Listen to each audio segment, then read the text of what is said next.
தினம்தோறும் விளக்கேற்ற நல்ல எண்ணெய் இதயம் நல்லெண்ணெய்.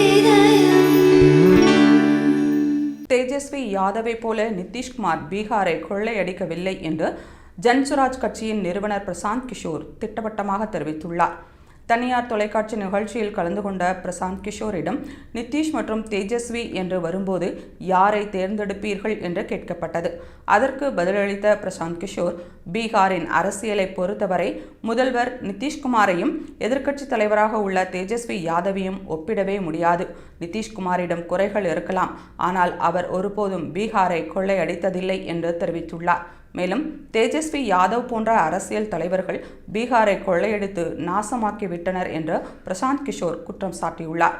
பீகார் சட்டமன்ற தேர்தல் நடக்கவுள்ள நிலையில் நிதிஷ்குமாரை எதிர்த்து போட்டியிடும் ஜன்சுராஜ் கட்சியின் நிறுவனர் பிரசாந்த் கிஷோர் நிதிஷ்குமாருக்கு ஆதரவாக பேசியுள்ளது பெரும் தாக்கத்தை ஏற்படுத்தும் என்று எதிர்பார்க்கப்படுகிறது.